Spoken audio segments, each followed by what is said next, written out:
भारत की जंग में अब सिर्फ बंदूकें नहीं बोलती, सूचनाएं भी हथियार बन गई हैं। ऑपरेशन सिंदूर के दौरान जब गोलियों की गूंज सीमा पर गूंज रही थी, उस वक्त एक और अदृश्य जंग चल रही थी, फेक न्यूज, अफवाह और साइबर धोखे की। देश के शीर्ष सैन्य अधिकारी ने अब इस सूचना युद्ध की परतें खोली हैं और चेतावनी दी है कि अब यह नया मोर्चा भविष्य की जंग का सबसे बड़ा मैदान बन सकता है। आखिर क्या है ये मामला, चलिए आपको बताते हैं विस्तार से। दरअसल चीफ ऑफ डिफेंस स्टाफ यानी कि सीडीएस जनरल अनिल चौहान ने सिंगापुर में शांग्री-ला संवाद के मंच से बड़ा बयान देते हुए कहा कि जंग के मैदान में अब बंदूकें और मिसाइलें ही नहीं, बल्कि गलत जानकारी, अफवाह और सोशल मीडिया भी हथियार बन चुके हैं। उन्होंने खुलासा किया कि ऑपरेशन सिंदूर के दौरान भारतीय जवानों का लगभग 15% समय सिर्फ अफवाहों और फर्जी खबरों को नकारने में ही चला गया। जनरल चौहान ने कहा, हमारी रणनीति यही रही कि जल्दबाजी में प्रतिक्रिया देने के बजाय ठोस तथ्यों और सबूतों के साथ बात रखी जाए। उन्होंने इसे एक बड़ी रणनीतिक चुनौती बताया और इस बात पर जोर दिया कि अब सेना को सूचना युद्ध के लिए एक अलग और विशेषकृत शाखा की जरूरत है।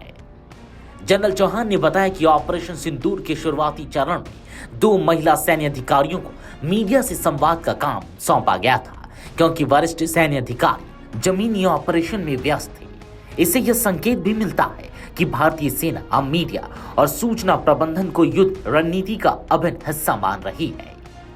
सीडीएस के मुताबिक भारत और पाकिस्तान के बीच साइबर युद्ध भी चला, लेकिन भारत की सैन्य प्रणालियां इंटरनेट से नहीं जुड़ी होने के कारण साइबर हमलों से अप्रभावित रही। उन्होंने कहा, हमारी रक्षा प्रणाली एयर गैप्ड है, यानी ये इंटरनेट से कटी होती है, इसलिए पाकिस्तान या उनके सहयोगी हैकर हमारे सिस्टम को बाधित नहीं कर सके। जनरल अनिल चौहान ने कहा कि ऑपरेशन सिंदूर भारत की सैन्य और राजनीतिक इच्छा शक्ति का प्रतीक था।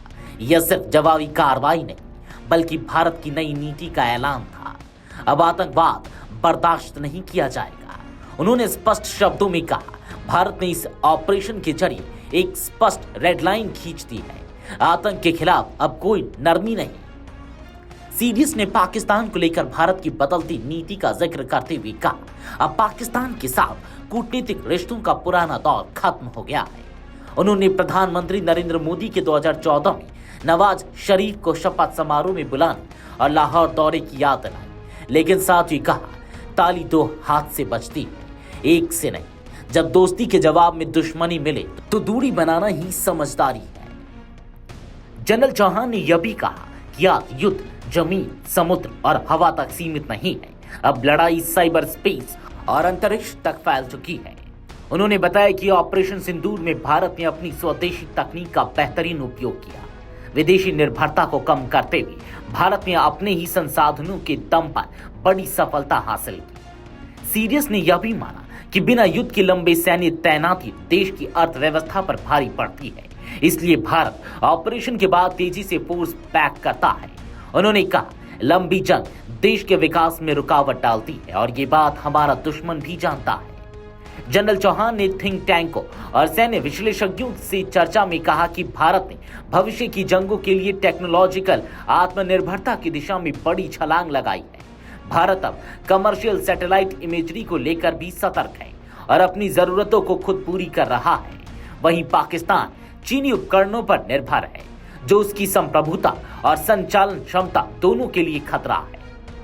सीडीएस ने भारत पाकिस्तान की तुलना करते हुए कहा, 1947 में दोनों एक साथ आजाद हुई, तब पाकिस्तान कई मामलों में आगे था, पर अब नहीं। उन्होंने कहा कि भारत आज आर्थिक प्रदर्शन, सामाजिक सौहार्द, मानव विकास और रणनीतिक सोच के मामले में पाकिस्तान से काफी आगे निकल चुका है।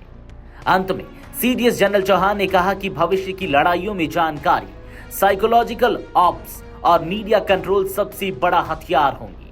ऑपरेशन सिंदूर ने यह स्पष्ट कर दिया कि देश को सिर्फ हथियारों से नहीं, बल्कि अफवाहों और फेक न्यूज से भी लड़ना चाहिए। Video desk, amarujala.com।